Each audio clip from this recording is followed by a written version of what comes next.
वहाँ पहुंचा हूँ तो मैं देखकर हैरान रह गया कि वो सैकड़ों के हिसाब से लोग वहाँ पर जमा थे, क्योंकि हर तरफ से नारेबाजी हो रही थी। डर खौफ तो ये चीज का होता है कि कहीं अचानक वो हमला ना हो जाए।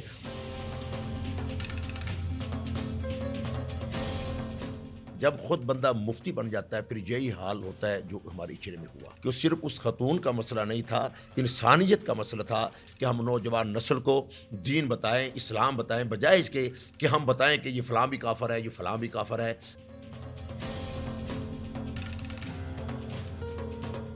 इस्लाम हमारा प्यार का, अमन का और एक दूसरे के हमदर्दी का, खैर खाही का, ये हमें इस्लाम हुक्म देता है। सैकड़ों लोग मौजूद थे, वो इस बात पर जान देने को तैयार है, लेकिन नमाज का वक्त हुआ, कोई मस्जिद में आने को तैयार नहीं हुआ।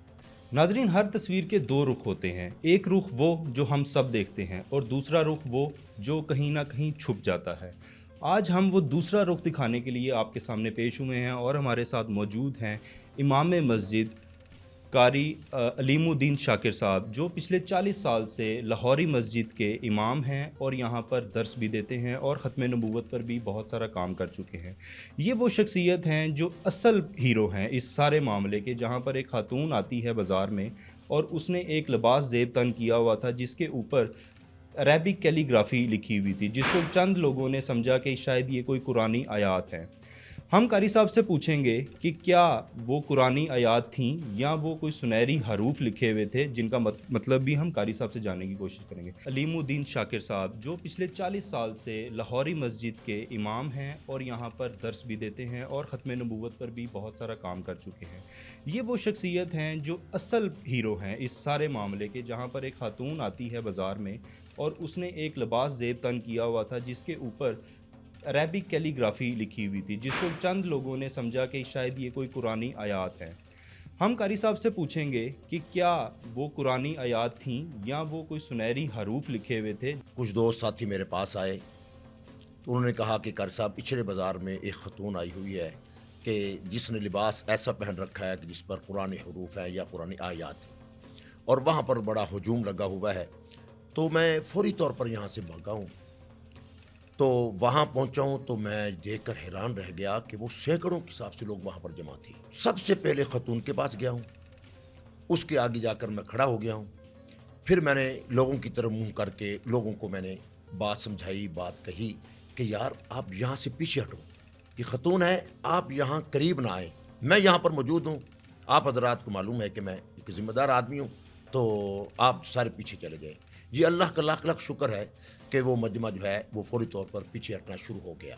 फिर डॉल्फिन वालों को मैंने कहा कि यार आप फौरी तौर पर पुलिस को बुलवाओ, खतून को निकाला जाए, रेस्क्यू किया जाए, क्योंकि जितना टाइम हम लगाएंगे ना तो वो उतना टाइम में ज़्यादा हुजूम यहाँ इकट्ठे होने का ख़तरा है, क्योंकि हर तरफ से नारेबाजी हो रही थी। वीडियो में सुन भी सकते हो, देख भी सकते हो कि मैं लोगों को कह रहा हूँ बार बार, भाई पीछे हटे, सारे पीछे हटे, भाई सारे पीछे हटे, जरा पीछे हटे, जरा पीछे हटे सारे।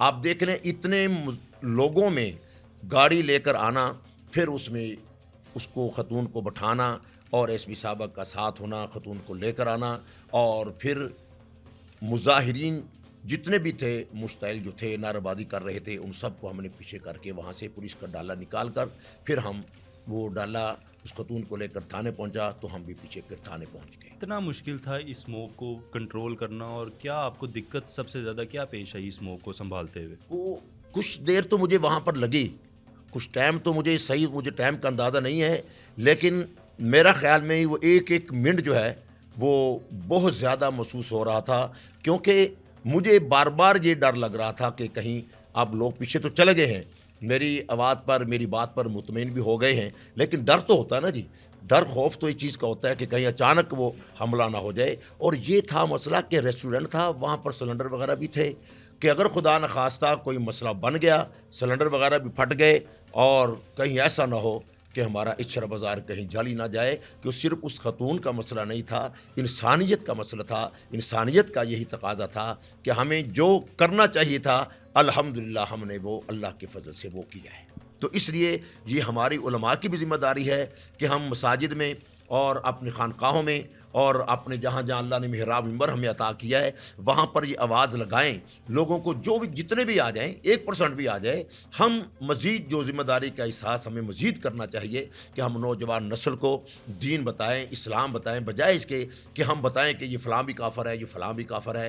جیسے یہ عورت کے بارے میں وہاں نعرے لگ رہے تھے یہ قادیانی ہے، وہ اللہ کے بندو، ہم نے مسلمان کو کافر نہیں بنانا، کافر کو ہم نے مسلمان بنانا ہے۔ یہ ہماری اسلامی تعلیمات ہے۔ اور اس سے پہلے بھی ہم نے دیکھا اس طرح کے بہت سارے واقعات ہیں جنہوں نے لوگوں نے اپنی ذاتی رنجش میں اسلام کے دائرے میں ان کو لا کے اور اپنی ذاتی دشمنی انہوں نے نکالی۔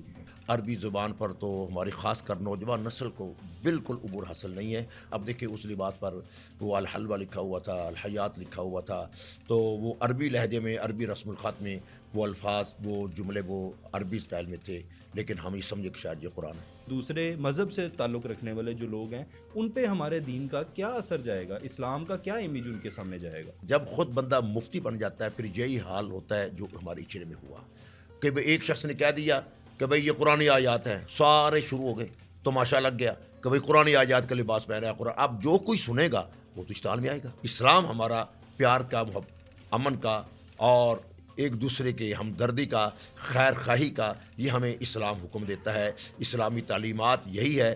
حضور اکرم صلی اللہ تعالی وسلم کی پوری حیات مبارکہ اسوۃ حسنہ ہمارے لیے بہترین نمونہ ہے۔